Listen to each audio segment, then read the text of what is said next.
Donc une fois qu'on a vu ces gens qui ont la dysphonie, la dysphagie et la dyspnée, et parfois quelques signes un peu plus rares, comme les crachats hémoptoïques et la toux, pourquoi la toux? Parce qu'il y a une toux réflexogène, d'accord? Ou une sensation de corps étranger au fond de la gorge. Et bien ces gens-là, s'ils ont tout ça, ou une de ces choses-là, s'il vous plaît, pensez-y. Une fois que vous y avez pensé, ben, il faut l'envoyer chez l'ORL. L'examen du larynx n'est pas un examen du généraliste. D'accord? On s'entende bien. Comme je vous ai dit la dernière fois, quand je vous ai parlé des angines, les angines sont une pathologie du généraliste, du pédiatre et de l'ORL, quand il s'agit surtout d'opérer ces gens. D'accord? Et par contre, l'examen du larynx, c'est un examen spécialisé. C'est comme si vous me dites, je suis généraliste, je sais faire un ECG, mais je ne suis pas censé savoir faire une écho-cœur. Vous voyez ce que je veux dire? Il y a des choses dans chaque spécialité qui sont de l'ordre de la médecine générale, et quand un bon médecin généraliste reçoit un patient chez qui il suspecte quelque chose, il faut qu'il comprenne à un moment donné quand est-ce qu'il doit céder la main. D'accord? C'est-à-dire passer le relais au spécialiste. Ça, c'est une affaire de spécialiste. La laryngoscopie indirecte, c'est ce que faisaient les gens avant. Les gens mettaient un miroir au fond de la gorge, le plaquaient et regardaient en bas, à travers le miroir. C'est pour ça qu'on parle de la laryngoscopie indirecte.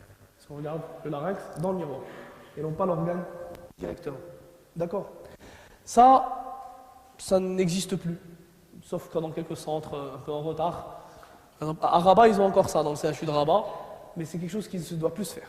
Normalement, on travaille avec un nasofibroscope, c'est-à-dire un tuyau, je vous montre à quoi ça ressemble, qu'on met dans le nez, on rase des fosses nasales. Ceux qui ont été externes dans le service, je leur ai parlé de ça. Et donc, on regarde directement le larynx à travers le nasofibroscope. Donc, ce qu'il faut savoir, la laryngoscopie directe à la nasofibroscopie ou la laryngoscopie indirecte, elle permet de voir quoi? De voir l'aspect macroscopique, c'est-à-dire, comme je vous l'ai dit tout à l'heure, tumeur bourgeonnante, ulcérée ou infiltrante. Voir le siège de la tumeur. Est-ce que c'est une tumeur du plan glottique, susglottique, sous-glottique ou des 3 étages? Vous verrez tout à l'heure que les tumeurs, quand elles grossissent, eh ben, elles finissent par envahir les 3 étages. Et on ne sait plus quel était le point de départ. En tout cas, c'est une tumeur qui devient une tumeur des 3 étages. D'accord? Préciser le volume de la lésion et son extension. Est-ce que c'est une lésion qui finit par dépasser, par exemple, le plan glottique, aller envahir la commissure antérieure, aller vers le cartilage aryténoïde, etc., etc. Et enfin, elle précise ça. Ça, c'est fondamental. La nasofibroscopie et la laryngoscopie indirecte ont 2 rôles. Rappelez-vous de ça. Et ça, je peux vous le demander à l'examen, c'est très important. C'est un examen morphologique du larynx et de cette tumeur, et un examen de la dynamique larynge. Ça veut dire quoi? Ça veut dire qu'elle permet de préciser la mobilité des cordes vocales et des aryténoïdes. Et en fonction de cette mobilité, est-ce que le larynx bouge ou ne bouge pas? On parle d'hémilarynx fixé, quand un côté ne bouge pas, hémilarynx. Ce sont des indications à la chirurgie radicale, à ce qu'on appelle la laryngectomie totale. Donc c'est fondamental de préciser par l'examen clinique 2 choses. La morphologie du larynx et la mobilité du plan glottique. D'accord? Et ça, tu peux le faire soit avec le miroir, mais, alors l'avantage c'est que ça coûte moins cher. Un miroir, ça coûte quelque chose comme 210 dirhams. Un nasofibroscope, ça coûte quelque chose comme 70 000 dirhams. C'est là de mieux. Donc forcément, les gens préfèrent s'équiper avec ça. Mais ça, vous ne voyez pas très bien. Pourquoi? Parce que chez le malade, vous provoquez un réflexe nauséeux. Il n'est pas bien. Il pousse. Et donc, il vous empêche de voir correctement. Puis, il vous crache dessus, tout ce que vous voulez. D'accord? Ce n'est pas un examen évident. Imaginez-vous qu'on vous prend un truc, on vous le fout à la fin, au fond de la gorge. C'est pas rigolo. D'accord? Donc, c'est beaucoup plus pratique de faire ça. Voilà. Ça, c'est quoi? C'est ce truc. Vous le mettez dans le nez, vous allez derrière le voile, vous becquez, vous avez un joystick ici, un joystick comme une télécommande, pour les jeux vidéo, pour les gens qui aiment bien la PlayStation. Vous appuyez dessus, et le fibroscope bec, d'accord? Et il vous permet de descendre dans le larynx, ça ne fait pas souffrir le malade. Ok? Donc on se retrouve dans ces situations où on a ça. Et on peut en plus s'aider du moniteur. C'est-à-dire que non seulement on met le fibroscope, soit on regarde ici dans la lunette, ou là on peut avoir une image grossissante ici au niveau du moniteur. C'est bon ça? Voilà. Donc, l'examen clinique de base, il a permis de préciser la tumeur par son aspect macroscopique, son siège, son nombre et aussi son extension, mais également et surtout la mobilité des cordes vocales, c'est-à-dire la dynamique laryngée. Ok? Donc ça, ce sont deux choses qui ont été faites par l'examen clinique, fait par l'ORL. Ce n'est pas un examen de routine qui est fait par le médecin généraliste. Alors ensuite, l'examen clinique doit se poursuivre. Et ça, c'est fondamental. C'est fondamental pour deux choses. D'abord pour ça. Il faut savoir que ces gens qui sont prédisposés à faire des cancers des VADS, notamment le cancer du larynx, et très souvent les gens qui sont fumeurs sont aussi buveurs, d'accord? Et les buveurs sont fumeurs.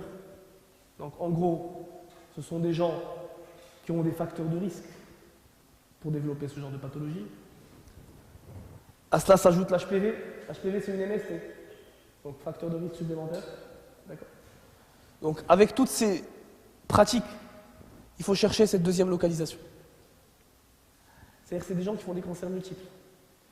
Il a un cancer du larynx et il fait aussi un cancer de la cavité buccale. D'accord? Ce qu'on appelle les cancers synchrones. Exactement. Qui c'est qui dit ça? Très bien.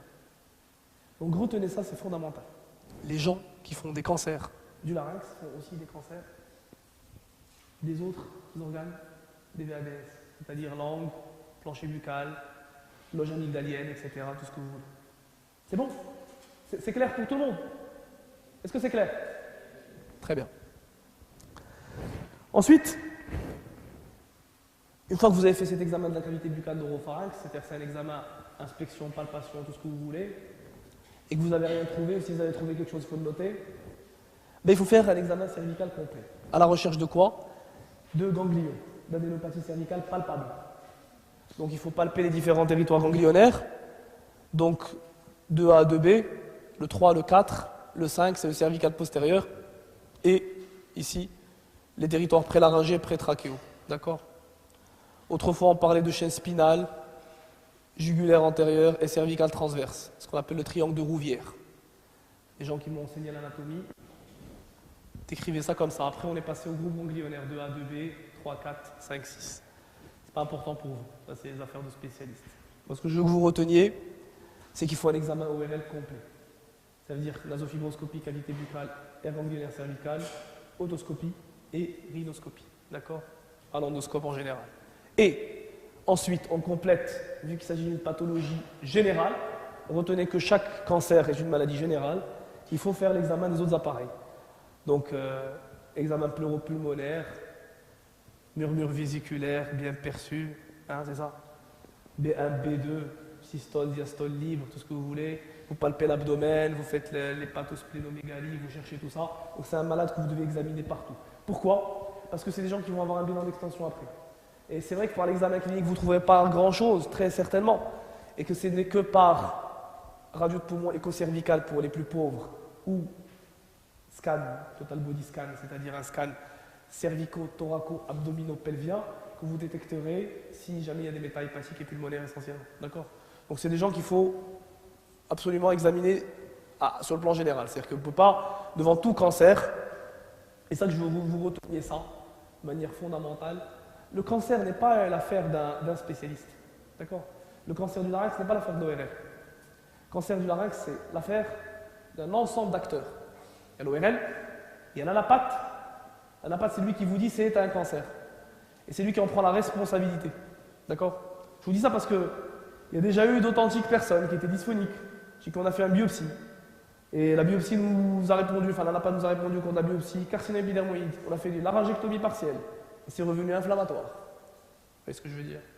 Donc, la responsabilité pénale engage la NAPAT. C'est important. Ok? Et ensuite, vous avez le radiologue, parce que les radiologues font le bilan d'extension. Ensuite, vous avez les oncologues, les radiothérapeutes et les chimiothérapeutes. D'accord? Et tous ces gens-là, normalement, quand ils ont affaire à un patient cancéreux, en Europe, font ce qu'on appelle des RCP, c'est-à-dire des réunions de concertation pluridisciplinaires. Ces réunions de concertation pluridisciplinaires réunissent tous ces gens. Et quand ils ont posé le diagnostic, eh ben, ils font, on va dire, ils prennent une décision pour le malade. Parce que chaque malade est un malade, est un cas particulier. D'accord? Ça, c'est très important. Ça, je vous reteniez ça. Et c'est quelque chose aussi que vous pouvez sortir partout. D'accord? Donc, l'examen clinique, vous le terminez avec un schéma daté. C'est-à-dire, vous dessinez le larynx, le plan glottique par exemple, et vous dessinez la lésion, tiers moyen, tiers antérieur, tiers postérieur. D'accord? Et vous dessinez le cou, faites un petit schéma du cou, et vous me notez s'il y a des ganglions que vous avez détectés à l'examen clinique. D'accord? Alors ensuite, une fois qu'on a fait le diagnostic de présomption, encore une fois, parce qu'on n'a pas encore de certitude que c'est bien un cancer du larynx, il va falloir l'étiqueter avec certitude. Et l'étiqueter avec certitude, c'est par le biais de cet examen endoscopique qu'on appelle la laryngoscopie directe en suspension. Pourquoi la laryngoscopie directe? Parce que c'est quelque chose qui va vous permettre de voir le larynx directement, d'accord? Vous pouvez également coupler ça à un moniteur ici, avec des optiques et à l'aide d'une caméra grossir l'image, d'accord? Et pourquoi en suspension? Pour ça. Parce que vous suspendez le malade. Vous mettez votre laryngoscope et là vous avez ce qu'on appelle un bras articulé qui vous permet de maintenir la suspension et la vue directe sur le larynx. Après, avec la main gauche, vous avez l'optique, vous regardez soit dans l'optique, soit dans le moniteur, et avec la main droite, vous travaillez pour faire la biopsie. Vous avez compris? C'est clair? Voilà. Donc, vous faites une laryngoscopie directe en suspension associée à une hypopharyngoscopie et une œsophagoscopie et une bronchoscopie. C'est-à-dire que vous allez dans tous les trous, regarder avec les optiques s'il n'y a pas d'extension, s'il n'y a pas de deuxième localisation. Mais tout ça, c'est le même examen. Et une fois que vous avez exposé le larynx, à l'aide de vos optiques, vous rentrez, d'accord, au niveau de l'œsophage, qui est un peu postérieur par rapport au larynx. Vous allez dépasser le plan glottique et aller au travers de la trachée, après la carène, aller dans les bronches souches droite et gauche, d'accord? Et vous faites ce qu'on appelle une pon-endoscopie. D'accord? Une pon-endoscopie, c'est une endoscopie de toutes les VADS, voies aérodigestives supérieures, pour voir une deuxième localisation et pour voir l'extension. Et enfin, le geste de l'examen endoscopique se termine par quoi? Par une biopsie. Une biopsie guidée, et vous biopsiez exactement à l'endroit où vous voyez la tumeur. Vous biopsiez à l'endroit où vous voyez la tumeur, mais vous ne faites surtout pas un truc, c'est que vous n'enlevez pas toute la tumeur. Il ne faut jamais enlever toute la tumeur. Parce que si vous enlevez toute la tumeur, après quand vous allez travailler en chirurgie, vous n'aurez plus de repères. D'accord? Donc soit vous faites une biopsie simple, soit vous faites une chirurgie réglée endoscopique. C'est-à-dire que vous enlevez la tumeur et avec une marge de sécurité. D'accord? Mais vous ne gratouillez pas toute la tumeur et vous laissez aucun repère. Ça, c'est important au niveau de la biopsie. Donc, à ce stade-là, on est arrivé à ce qu'on appelle le diagnostic positif. Et on a affaire à un mec, à quelqu'un qui a un cancer du larynx. Ce cancer du larynx, vous l'avez vu macroscopiquement, vous avez eu une microscopie, vous avez eu une anapate, et vous avez démarré le bilan d'extension avec la pon-endoscopie. Après, il faut compléter ça. Il faut compléter ça avec un bilan radiologique. Parce que le bilan radiologique, c'est ce qui va permettre de stadifier le malade par la fameuse classification TNM. Vous avez tous entendu parler de ça? Oui, bien sûr. Classification TNM, c'est la classification de l'UICC, donc Union internationale de lutte contre le cancer, et qui permet donc de classer le malade, ou classer plutôt la maladie, selon la tumeur, selon le staging ganglionnaire, c'est le N, et selon la présence ou non de métastases et de leur localisation. D'accord? Ce qu'on appelle la classification TNM. Donc, les examens qu'on fait en pratique. Dans le cas de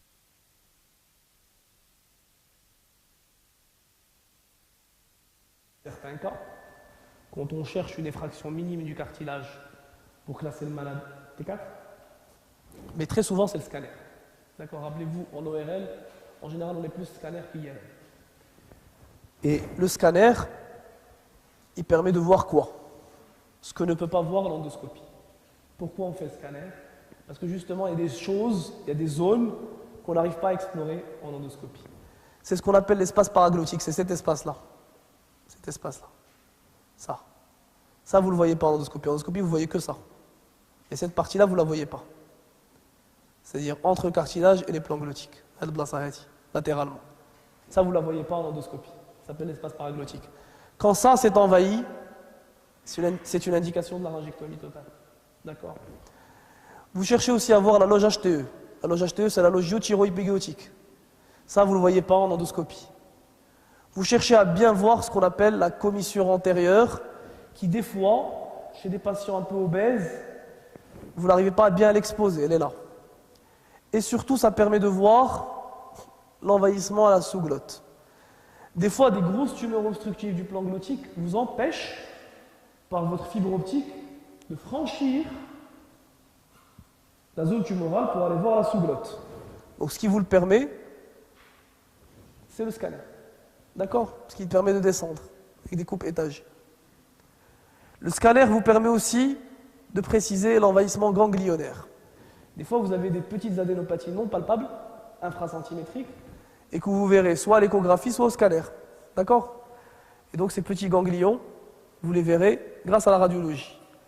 L'envahissement osseux, très grosse tumeur par exemple, qui peut aller jusque-là en postérieur, sera vu au niveau du scanner. D'accord? Et enfin, il vous permet par l'exploration de l'ensemble des VADS de chercher une deuxième localisation qui peut passer inaperçue à l'endoscopie. D'accord? Donc ça, c'est l'intérêt du scanner.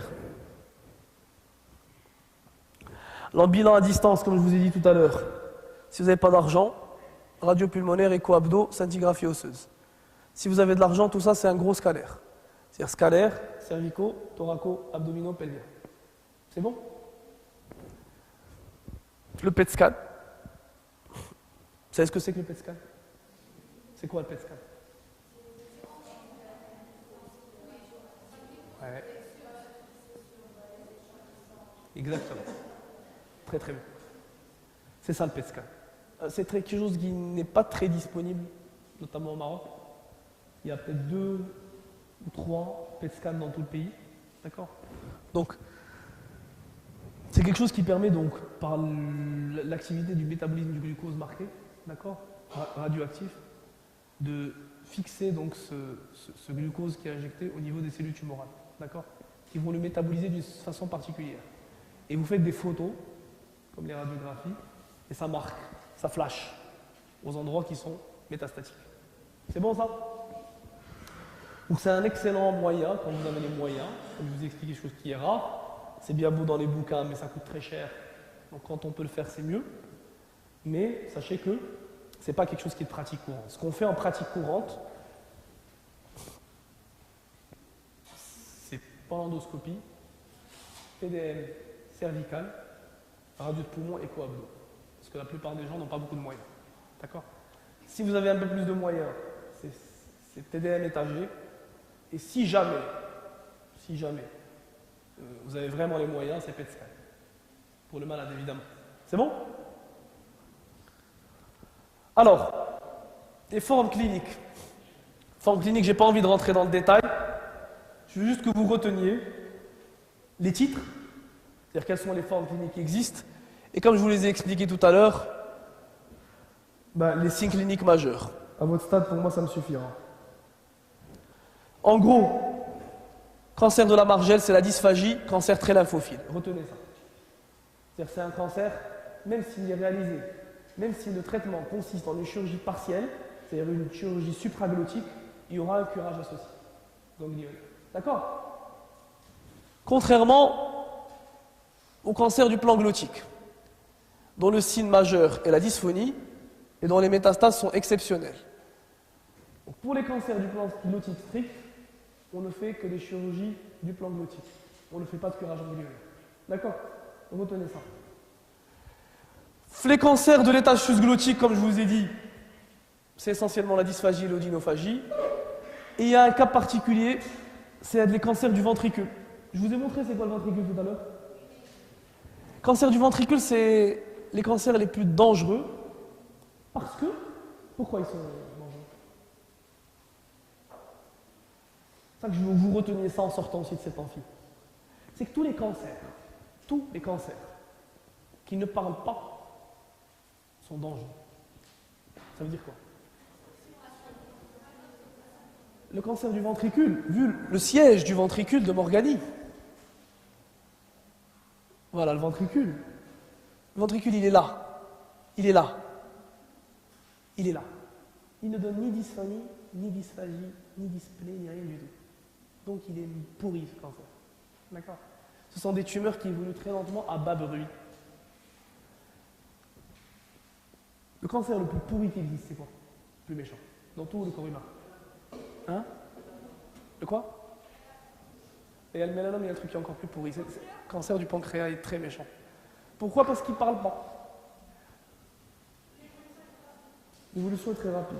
Donc les cancers qui sont parlants, par exemple quelqu'un qui fait un syndrome dysentérique avec une rectorragie, vous dites, ah, je vais aller faire une rectoscopie, une colonoscopie. D'accord? Mais les cancers qui sont silencieux, le poumon, comme on a 2 poumons, ben ils sont très méchants. Vous voyez ce que je veux dire? Donc dans le cas du cancer du larynx, quand c'est un cancer du ventricule, c'est un cancer qui ne fait pas beaucoup à parler, il ne donne pas beaucoup de signes d'appel. La symptomatologie est tardive. D'accord? Donc voilà. C'est une forme souvent infiltrante et puis qui est très envahissante et qui va vers le sinus piriforme, c'est-à-dire vers le pharyngolarynx, et qui donc est une forme très très difficile à prendre en charge parce que c'est mal carré avec des stades très évolués. Ok? Donc celui-là est le plus important pour vous, c'est-à-dire le cancer de l'étage glottique, parce qu'il constitue la moitié de ces cancers, même un peu plus, et donc c'est lui que je veux que vous connaissiez par cœur. Ce que je peux vous demander, c'est de me citer les formes anatomocliniques, vous allez me dire cancer glottique, susglottique, sous-glottique, ok? Mais si je vous demande le détail, ça sera celui-là. Ok? C'est clair?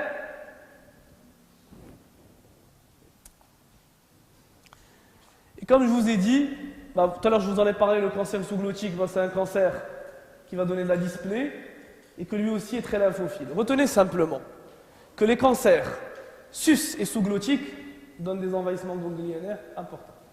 Les cancers du plan glottique strict ne sont pas lymphophiles. C'est bon? Voilà. Donc bien sûr,